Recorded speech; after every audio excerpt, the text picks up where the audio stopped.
साल में कुल 12 अमावस्या का आगमन होता है। सभी अमावस्याओं में माघ मास की मौनी अमावस्या का सबसे अधिक महत्व बताया गया है। मौनी अमावस्या पर जहां पितरों की पूजा अर्चना, कर्मकांड, तर्पण आदि करने से पितृ प्रसन्न होते हैं, तो वहीं इस दिन हरिद्वार में गंगा स्नान करने से दैहिक, दैविक और भौतिक सुखों की प्राप्ति होती है।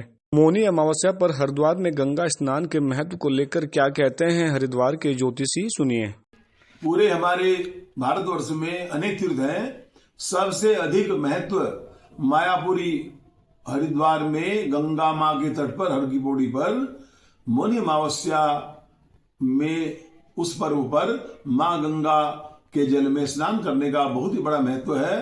तत्पश्चात पूर्व दिशा में भगवान सूर्य की उपासना और मन ही मन में भगवान विष्णु जी की ओम नमो भगवते वासुदेवाय, ओम नमः शिवाय। और 29 तारीख बुधवार के दिन जो मौनी अमावस्या का पर्व पड़ रहा है, इसमें हमारे हरिद्वार में इस तीर्थ का बहुत ही अधिक महत्व है। इसीलिए यहाँ पर आए और इस तीर्थ स्थान में आकर के मौनी अमावस्या के दिन स्नान करें। मौनी अमावस्या में गंगा में स्नान का बहुत ही महत्व है, और महत्व इसलिए है क्योंकि सबसे एक प्रसन्नता की बात यह है क्योंकि यहाँ पर सबसे पवित्र जल हमको, सभी भक्तों को जो स्नानार्थी उनको प्राप्त होता है।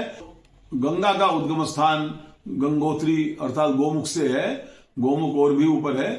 और आकर के यहाँ गंगा के तट पर, जो हर की पौड़ी पर जब यहाँ गंगा आती है, तो पूरे संसार में गंगा का महत्व पूरे हरिद्वार में ही है और इतना कहीं भी नहीं है। क्योंकि हरिद्वार में बहुत ब्रह्मा जी ने भी तपस्या की थी, जहां ब्रह्मकुंड का मंदिर है।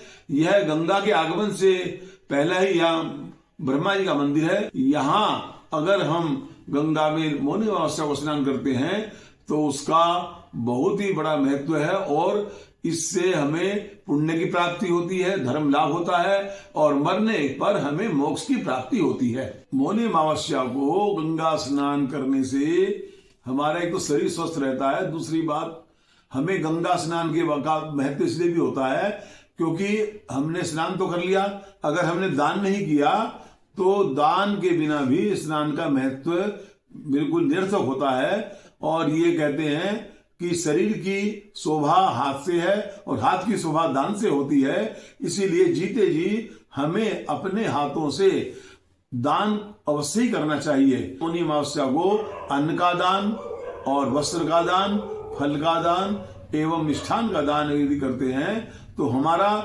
हरिद्वार में आना सार्थक होता है। और माँ गंगा में यदि हम स्नान करते हैं तो हमें पुण्य की प्राप्ति होती है।